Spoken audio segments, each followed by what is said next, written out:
नमस्कार, मैं Yogesh Rana. UK triple SC paper leak कांड में एक नई चर्चा शुरू हो गई है और वो यह कि आखिर इतने बड़े मामले में उत्तराखंड गठन के बाद सरकारी नौकरियों में नियुक्तियों को लेकर यह भ्रष्टाचार का सबसे बड़ा मामला उजागर हुआ और इतने बड़े मामले में निचली अदालत से एक के बाद एक 19 आरोपियों की जमानत कैसे मिल गई। क्या एसटीएफ से इस मामले की जांच में कहीं कोई बहुत बड़ी चूक रह गई है, क्योंकि मीडिया रिपोर्ट और एक्सपर्ट का कहना है कि जमानत का सबसे प्रमुख आधार रिकवरी न हो पाना बन रहा है।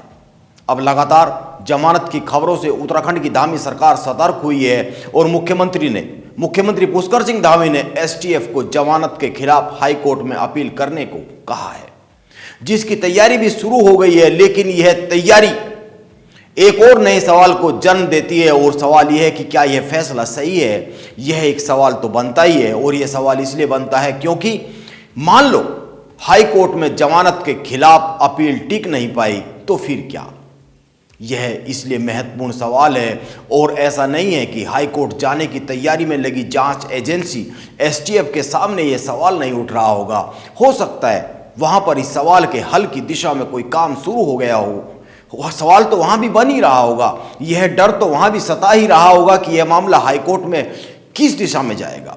लेकिन फिर भी यह एक सवाल तो है ही, इसीलिए इन सवालों के इर्द गिर्द कुछ बातें बहुत जरूरी है। और पहली बात, जांच मुख्यमंत्री पुष्कर सिंह धामी खुद तो कर नहीं रहे हैं, यह एक मोटी सी बात है। उनके निर्देश पर एसटीएफ जांच कर रही है और अगर जांच एजेंसी से जांच में कहीं पर कोई कमी बेशी रही है या फिर लापरवाही दिख रही है तो सबसे पहले तो एसटीएफ के अफसर इसके लिए जिम्मेदार है, उनकी जवाबदेही तय होनी चाहिए। और दूसरी बात, उत्तराखंड गठन के बाद पहली बार नौकरियों में भ्रष्टाचार का इतना बड़ा मामला खुला है और इसमें कोई दो राय नहीं है कि इसका पूरा श्रेय पुष्कर सिंह धामी को जाता है, क्योंकि पिछले 3 मुख्यमंत्री जिनके कार्यकाल के मामले हैं उन तीनों मुख्यमंत्री को इस बारे में जानकारी थी। यह मीडिया रिपोर्ट और तमाम घटनाक्रम से साबित हो चुका है। लेकिन इस दिशा में पीछे के 3 मुख्यमंत्रियों ने कोई बहुत बड़ा ठोस कदम उठाने का काम नहीं किया।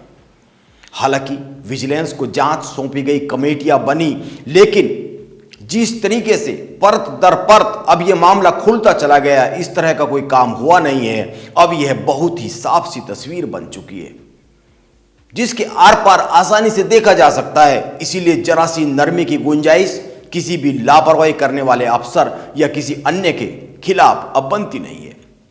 और रही बात विपक्ष के सवालों की, तो वो बहुत ही जरूरी है, उन पर बात होनी जरूरी है और विपक्ष के सवाल भी बहुत जरूरी है और विपक्ष को सवाल करने ही चाहिए, क्योंकि विपक्ष का तो काम ही है ये सरकार की आलोचना करना और उन पर बात करेंगे।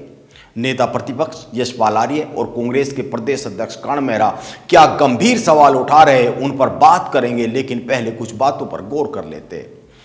पहली बात, अभी तक पेपर लीक कांड में 42 लोगों को गिरफ्तार किया जा चुका है और इन गिरफ्तारियों में जैसा कि मैंने बताया 19 लोगों को निचली अदालत से जमानत मिल चुकी है।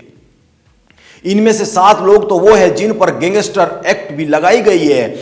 इतने आरोपियों को निचली अदालत से आसानी से जमानत मिलने पर जाहिर सी बात है कई सारे सवाल तो जन्म लेंगे ही, जो कि ले भी रहे और जिन पर बात हो भी रही है। और इन सवालों को लेकर कर्ण मेहरा और यशपाल आर्य ने कई सारी बातें मीडिया के जरिए कही है, उन पर गौर किया जाना चाहिए। और गौर तो इस पर भी किया जाना चाहिए कि पहली बात, साल 2015 से लेकर साल 2021 तक दर्जनों ऐसी भर्तियां हुई है जो निरस्त हो चुकी है और जिनकी जांच चल रही है। और दूसरी बात, इन सभी मामलों में अभी तक 42 लोगों को उत्तराखंड पुलिस गिरफ्तार कर चुकी है। और तीसरी बात, विपक्ष और पूर्व मुख्यमंत्री त्रिवेंद्र सिंह रावत एक साथ इस पूरे कांड की, पूरे मामले की जांच सीबीआई से कराने की मांग करते रहे। और चौथी बात, कांग्रेस के नेता भुवन कापड़ी सीबीआई जांच की मांग को लेकर हाईकोर्ट में गए थे, लेकिन हाईकोर्ट ने भुवन कापड़ी की याचिका को खारिज कर दिया था। इससे पहले हाईकोर्ट ने यह भी पूछा था कि आपको जांच पर संदेह क्यों है। और पांचवी बात, अभी 8 भर्ती परीक्षाएं ऐसी है जो रद्द नहीं की गई है, दर्जनों रद्द की जा चुकी है। और ये जो 8 रद्द नहीं की गई है, ये भी संदेह के दायरे में। और इन परीक्षाओं पर क्या फैसला लिया जाना चाहिए, इस पर निर्णय में मदद के लिए एक हाई लेवल जांच समिति का गठन हाल ही में मुख्यमंत्री पुष्कर सिंह धामी ने किया है। और छठी बात, आयोग की स्नातक स्तरीय भर्ती परीक्षा के पेपर लीक कराने के आरोप में गिरफ्तार राजेश चौहान की कंपनी आरएमएस टेक्नो सोल्यूशन इस पूरे मामले में, पूरे कांड में मुख्य भूमिका में रही है। यह कंपनी प्रदेश में विभिन्न विभागों की 50 से अधिक परीक्षाएं करवा चुकी है और माना जा रहा है कि इन सभी परीक्षाओं में कहीं ना कहीं गड़बड़ी तो होगी ही, क्योंकि जो कुछ परीक्षाओं के पेपर बेचने का काम में संलिप्त मिल सकते हैं, ऐसा कैसे हो सकता है कि अन्य परीक्षाओं में गड़बड़ी नहीं रही होगी। और सातवीं बात, अब जब इस मामले में निचली अदालत से धड़ाधड़ आरोपी जमानत पर रिहा हो रहे हैं तो सरकार की चिंता बढ़ गई है, क्योंकि इतने महीनों की मेहनत से एक संदेश उत्तराखंड के लोगों तक पहुंचने का काम हुआ था और वह संदेश ये कि उत्तराखंड की मौजूदा सरकार ने युवाओं के हक की नौकरी लूटने वालों को किसी भी हाल में नहीं छोड़ा जाएगा, यह संदेश देने का काम किया था। लेकिन एक के बाद एक 19 आरोपियों की जमानत से 2 संदेश चले गए हैं। एक यह है कि निचली अदालत से जमानत जो मिल रही है लगातार आरोपियों को, तो इससे कहीं ना कहीं जांच में कोई खामी तो रही ही होगी, केस कहीं तो कमजोर रहा ही है। और दूसरी बात, लगातार आरोपियों की जमानत से विपक्ष हमलावर हो गया है, जिसके कारण मुख्यमंत्री पुष्कर सिंह धामी एक्टिव हुए हैं। और आप गौर कीजिए, और मेरी अब तक की इन बातों से 2 बातें तो बहुत ही साफ साफ साबित होती हुई दिखती है, साफ साफ दिख रही है। एक, पुष्कर सिंह धामी लगातार इस मामले में एक्टिव रहे हैं और जो अधीनस्थ सेवा चयन आयोग से जुड़ी हुई भर्तियों के मामले उनमें लगातार कोई ना कोई निर्देश देते रहे हैं, इसीलिए दर्जनों परीक्षाएं निरस्त हुई। यूके ट्रिपल एससी से परीक्षाएं लेकर, भर्ती परीक्षाएं लेकर सरकारी नौकरियों के लिए उत्तराखंड लोक सेवा आयोग को दी गई और कई हजार नौकरियों के लिए लोक सेवा आयोग ने, उत्तराखंड लोक सेवा आयोग ने कैलेंडर भी जारी किया। लेकिन अब जो तस्वीर बनती हुई दिख रही है वो यह है कि एसटीएफ से क्या कहीं कोई जांच में चूक हुई है। और आप गौर कीजिए, कांग्रेस नेता यशपाल आर्य के कहना है कि सरकार आरोपियों की मदद कर रही है। हमने तो पहले ही कहा था कि नकल सिंडिकेट का संबंध सत्ताधारी दल और प्रदेश के बड़े अफसरों से है, इसीलिए जांच का पूरा खेल एक दिखावा भर है। यह यशपाल आर्य का कहना है। कांग्रेस के प्रदेश अध्यक्ष कर्ण मेहरा ने भी एक बहुत ही महत्वपूर्ण बात कही है। उनका कहना है कि आयोग के पूर्व अध्यक्ष एस राजू ने अपने बयान में बहुत ही साफ साफ कहा था कि सफेदपोश नेता नहीं चाहते कि इस मामले की जांच हो, मामले की जांच ना हो, इसके लिए उन पर दबाव बनाया जा रहा है। कर्ण मेहरा का कहना है कि एस राजू को गिरफ्तार कर यह पूछा जाना चाहिए कि आखिर वो सफेदपोश कौन है जो जांच नहीं होने का दबाव बना रहे थे। वैसे कर्ण मेहरा यह भी याद दिला रहे हैं कि एस राजू ने खुद कहा था कि इस मामले को लेकर इस बारे में 3 से 4 बार शासन को सूचना भेजी गई, लेकिन कोई कार्रवाई नहीं की गई।